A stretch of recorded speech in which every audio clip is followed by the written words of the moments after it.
Racine doesn't. She attacks without thinking. The mistake cost them dearly, both emotionally and physically.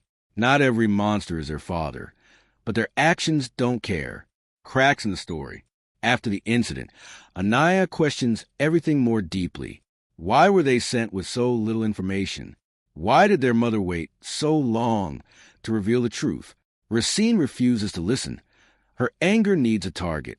But Anaya begins to suspect there's more to the fire, more to their father, more to their mother. The mission begins to feel manipulated, a stranger's truth. They meet an old traveler who once knew their family.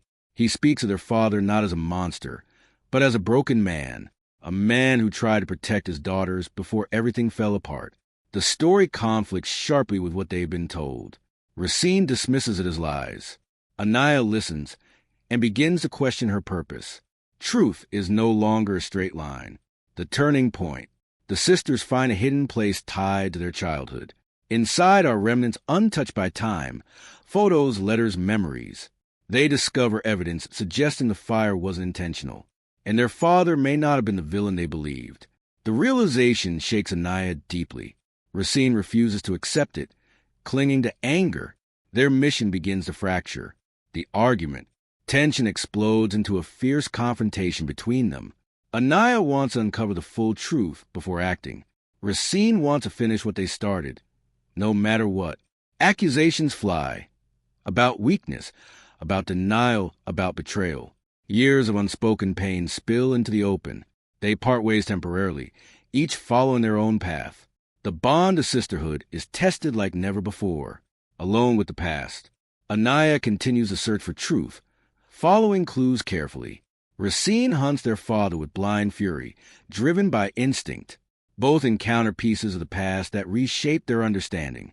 Anaya uncovers more about their mother's silence and control. Racine confronts her own memories, unsure what's real anymore. Isolation forces both to reflect in uncomfortable ways. The truth begins to emerge, but differently for each. The real villain. Anaya discovers a hidden secret about the night of the fire. Their father tried to save them, but was trapped by circumstances. Their mother's story was incomplete, perhaps intentionally so. Pain had twisted her truth into something else. Anaya realizes revenge may have been misplaced all along. Meanwhile, Racine gets dangerously close to their father. The collision is inevitable. The encounter. Racine finds their father living in obscurity, broken and alone. He recognizes her immediately. Regret floods his face. She doesn't hesitate. Years of pain boil over instantly. But as she confronts him, his story doesn't match her anger. He speaks of love, mistakes, and a night gone wrong. Racine hesitates. For the first time, Anaya arrives just in time to stop irreversible tragedy. Truth unleashed. The three confront the past together in raw, painful honesty. Their father reveals what truly happened that night. The fire was an accident. Chaos and fear led to separation. Their mother believed she was abandoned and never forgave him. The truth is messy, incomplete, and deeply human. No clear villain, only broken people and tragic choices. The sisters must now decide what to do with this truth. Rage versus forgiveness. Racine struggles to let go of the anger that defined her. Anaya sees a chance for healing, but it feels fragile. Their father doesn't ask for forgiveness, only understanding. The weight of revenge begins to lose its clarity. What does justice look like when no one is fully guilty?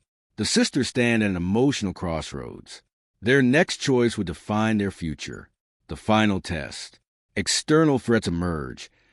People connected to their father's past. Old enemies who want to finish unfinished business. The sisters must decide whether to protect or abandon him. Racine chooses instinctively. She fights to protect. Anaya follows, seeing this as a chance for redemption. Together, they confront violence with purpose instead of rage. Their bond begins to rebuild through action. Healing wounds. After the confrontation, silence replaces chaos. The sisters sit with their father, no longer enemies. Words are few, but understanding begins to grow. Forgiveness isn't immediate. It's a slow, painful process. But the cycle of violence has been broken. They are no longer defined by the fire.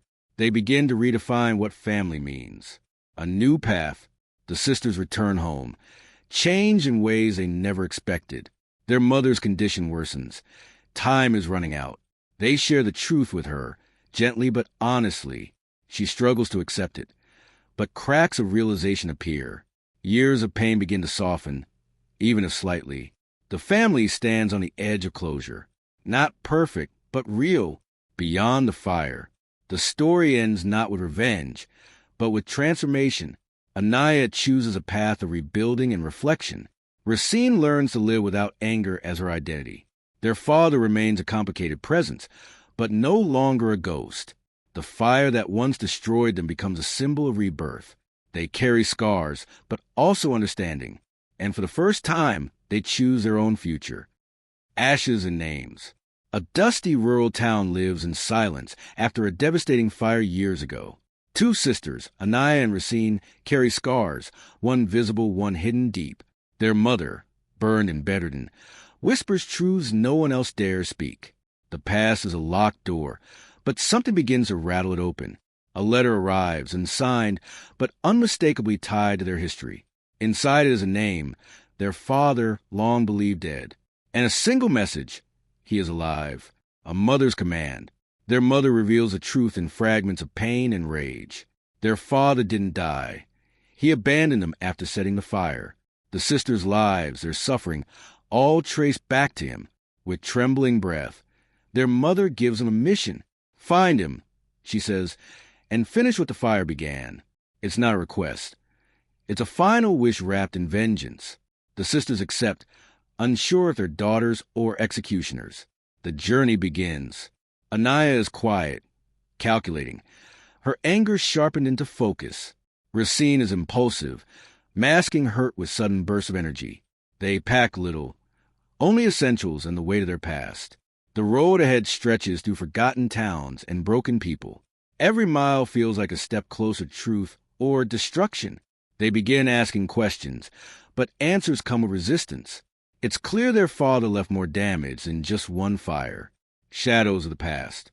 As they travel, fragments of childhood memories resurface. Laughter before the flames. Fear after the silence. Anaya recalls hiding. Racine remembers screaming. But their memories don't align perfectly. Something is off. Was the fire truly as simple as they were told? Or has their truth been shaped by someone else's pain? Doubt creeps in, but revenge keeps them moving forward. First blood. They encounter a man who claims to know their father. He recognizes him instantly. Fear flashes in his eyes. Instead of answers, he gives warnings. Leave this alone. Racine reacts violently, pushing for information. The situation escalates, and blood is spilled for the first time. It's messy, chaotic, and irreversible. The sisters realize they've crossed a line they can't return from. Different paths of rage. Anaya becomes colder, more strategic after the incident.